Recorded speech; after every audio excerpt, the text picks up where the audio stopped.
ये हो रहा है डैम पे लाइट एंड साउंड शो। चलो आगे चलो। मॉर्निंग गाइस, अभी हमें केवड़िया में नियर स्टैचू ऑफ यूनिटी, तो ये है हमारा गुजरात ट्रिप का डे 6। और तो फिर अभी हम जा रहे हैं स्टैचू ऑफ यूनिटी घूमने।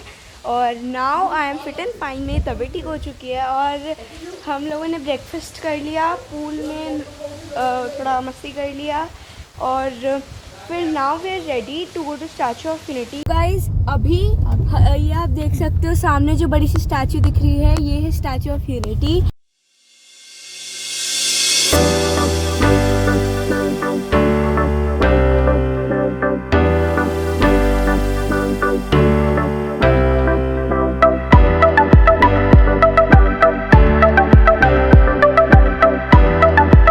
जब आप स्टैचू ऑफ यूनिटी के लिए जाते हो, आपको अपना पर्सनल व्हीकल क्षेत्र भवन में पार्क करना पड़ेगा। इसके आगे आपकी पर्सनल गाड़ी नहीं जाती है। यहाँ से या तो आप पिंक ऑटोज़ ले सकते हो which are driven by women, और या तो आप यहाँ की बस ले सकते हो विच इज़ अ AC बस, और वो इलेक्ट्रिकल है और that is free of cost. तो वो आपको केवड़िया के अलग अलग जगह पर ले जा सकती है। तो अभी हम ले रहे हैं एक बस, तो और यहाँ पर आपको एक इको साइकिल भी मिलती है अगर आप चला सकते हो साइकिल। तो गाइस ये है बस रूट का मैप। तो बस हमें यहाँ क्षेत्र भवन है और यहाँ से बस आपको फिर स्टैचू ऑफ यूनिटी तक लेकर जाएगी, और जगह जाने के लिए भी आप बस को ले सकते हो। उसके अलग अलग स्टॉप्स हैं। टिकट आप ऑनलाइन ऑफलाइन दोनों जगह से ले सकते हो। ये ऑफलाइन टिकट के लिए है और यहाँ पर हम ऑनलाइन टिकट भी बुक कर सकते हैं and also with the statue of unity app से भी आप बुक कर सकते हो। तो इधर आकर हमें बड़ा सा बोर्ड मिलता है और ये से रिवर राफ्टिंग और ये नौका विहार वगैरह तो अभी बंद है क्योंकि हम बारिश के टाइम पर आए हैं। यहाँ पर सारे अट्रैक्शंस लिखे हुए हैं तो हम इनके थ्रू जा सकते हैं और आप इन सब की टिकट्स www.statueofunitytickets.in से कर सकते हो। और यहाँ पे टाइमिंग्स भी लिखी हुई हैं कब से कब तक हम। तो गाइस हम बस में बैठ चुके हैं और now we are heading towards statue of unity and these buses are electric and free of cost. और आप देख सकते हो फ्री होने के टाइम पे भी ये कितनी क्लीन है and how good these buses are. ये food and nutrition park of children, तो आप यहाँ पे भी आ सकते हो अपने बच्चों को लेकर। गाइस हम आ चुके हैं। तो ये है स्टैचू ऑफ यूनिटी और यहाँ पर सीट्स लगी हुई हैं लाइट एंड साउंड शो के लिए। वो चीज़ आपको ध्यान में रखनी है वो है कि यहाँ पर कुछ खाने का सामान नहीं लाना है। हम अपने साथ बनाना चिप्स लेकर आए थे, वो उन्होंने कहा या तो खाओ या फिर बाहर सबमिट करो। तो अब तो हम अंदर आ गए, then we threw it in the bin. और इसके बाद अगर आपके साथ कोई बड़ा बुजुर्ग आ रहा है तो उनके लिए यहाँ पर व्हील चेयर फैसिलिटी है, तो आप उनके लिए यहाँ से व्हील चेयर्स ले सकते हो।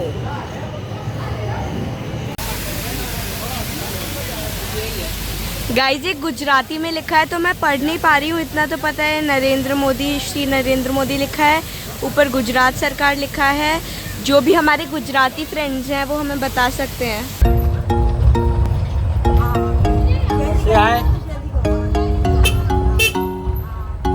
Vallabh Bhai Patel.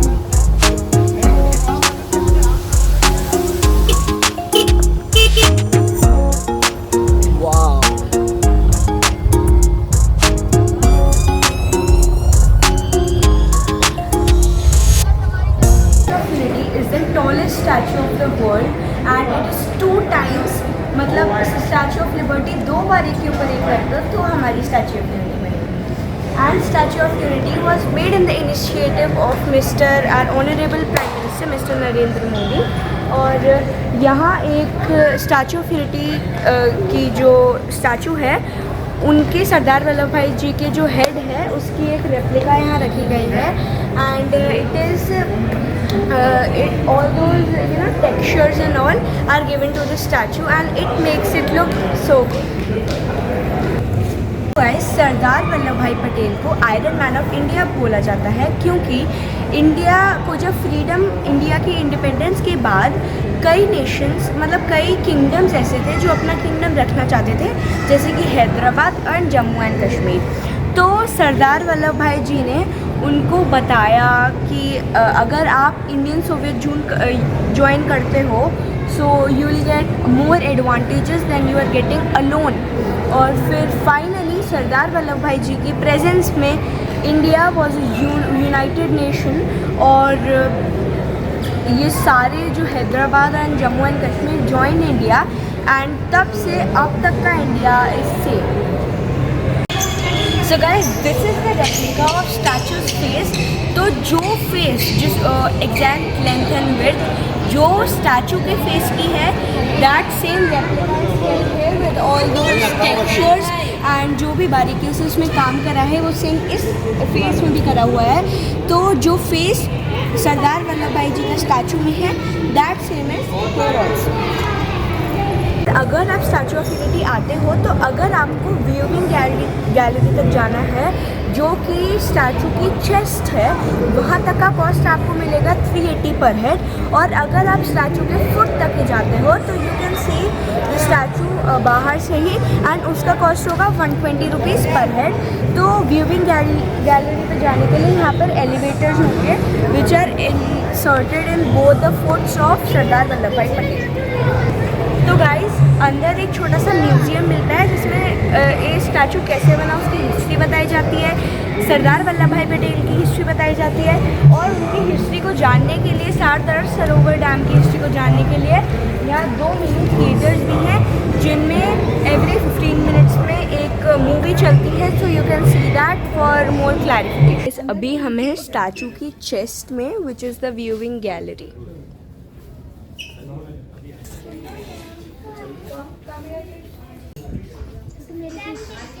Additional portfolio of information and broadcasting. Having strongly opposed the partition, he was now looking at ways to make the process less painful and contain the devastation.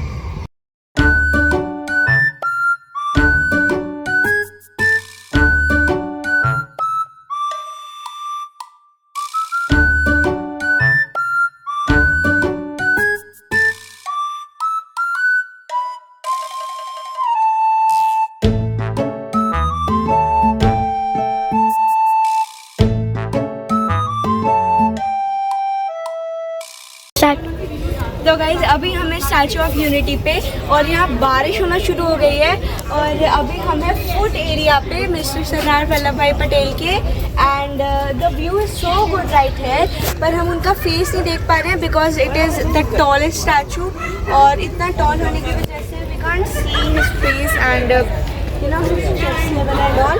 But अगर हम दूर से देखें तो हमें व्यूइंग गैलरी पे जो विंडोज लगी हुई हैं, we can see those, and the statue is really very big. So guys, अभी हमें सरदार सरोवर डैम पे, सो आप देख सकते हो ये डैम का एरिया है, and this is the 3rd largest dam of India. और यहाँ आप देख सकते हो कि अभी तो सारे गेट्स बंद हैं, पर जब पानी। सो गाइस, अभी हम हैं सरदार सरोवर डैम पे, and it is the 3rd largest dam of India, और ये बना है नर्मदा रिवर के ऊपर, and it is the highest dam in the world which is made up of concrete. और गाइस, ये जो डैम है ये नर्मदा रिवर्स की 41 ट्रिब्यूटरीज को जोड़ता है। नर्मदा रिवर्स की जो लेंथ है दैट इज़ 4313 किलोमीटर्स, और सरदार सरोवर मतलब सरदार वल्लभ भाई पटेल। सो गाइस, सरदार वल्लभ भाई पटेल जी ने इस डैम को कंस्ट्रक्ट करने का उनका ड्रीम था कि उन्हें एक डैम बनाना है। तो जब वो अलाइव थे तब उन्होंने डैम बनाना चालू करा था, पर उनके जीते जी ये डैम नहीं बन पाया था। So then Modi ji took this initiative and he completed this dam, and as it was the dream of Sardar Vallabhbhai Patel, this dam is constructed just in front of his statue. तो जो सरदार वल्लभ भाई की statue है उसके सामने ही dam बना गया है, ताकि सरदार वल्लभ भाई पटेल जी अपने सपने को अपने आँखों के सामने पूरा होता देख सकें। और our honourable prime minister mister Narendra Modi then completed this dam finally and inaugurated it. And it is in the year 1987, Sardar Vallabhbhai Patel started making this dam, and then finally in 2070 this dam was inaugurated by our Honorable Prime Minister Mr. Narendra Modi, और फिर ये operational हुआ from the other day. And ये dam मतलब बहुत ही बड़ा है, पर अभी तो पानी का फ्लो कम है, इसकी वजह से यहाँ पर बस मतलब गेट्स ही नहीं खुले हैं. And this is the behind this is the reservoir of this, and this is the water that comes from the dam. जय हिंद. तो गाइज अब हम फिर से आ चुके हैं स्टेशन पे. अपने होटल से लेके थे हम थोड़ी देर के लिए. अब हम जा रहे हैं लेज़र एंड साउंड शो देखने, जो कि है स्टैच्यू ऑफ यूनिटी के ऊपर. So we are back in the bus and now we are going, and again this is fully empty. बस हम लोग यहाँ पे, अब तो बस बिल्कुल है हमें एंड द ड्राइवर. और अब हम जा रहे हैं statue of unity.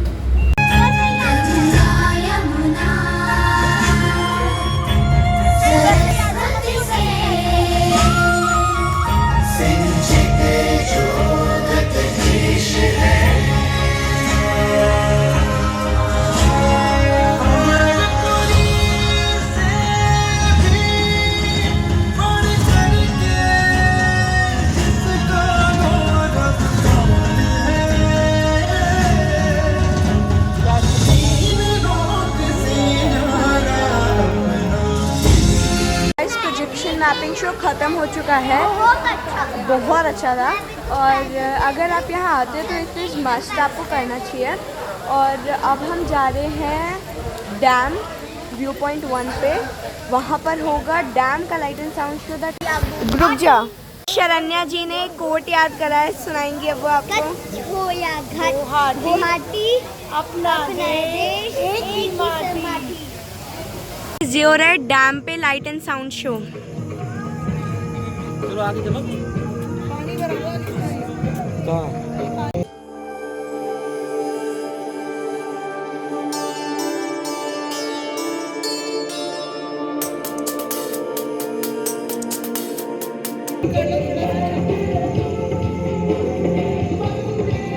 Projection mapping show के बाद इधर यूनिटी ग्लो गार्डन में भी आ सकते हो. ये वैली ऑफ फ्लावर्स के बस स्टॉप पर आपको मिलेगा. एंड ये भी एक अच्छी जगह है अगर आप बच्चों के साथ आए हो तो. और एक इम्पॉर्टेंट चीज़ हमने नहीं करी, आपको इसकी टिकट अलग से बुक करनी पड़ेगी. It is not in that 380 rupees वाला टिकट एंड 120 वाला टिकट. इसकी टिकट आपको अलग से बुक करनी पड़ेगी. अभी पापा वही टिकट बुक कर रहे हैं, हम लोगों ने टिकट नहीं करी. वो जल्दी जल्दी टर्न करके इधर खड़े हो जाओ, इधर खड़े हो जाओ. वापस चले जाओ छोटी. अब वापस चले जाओ, वापस चले जाओ. किटू वापस चले जाओ, वापस चले जाओ. अरे जाना है ना वापस.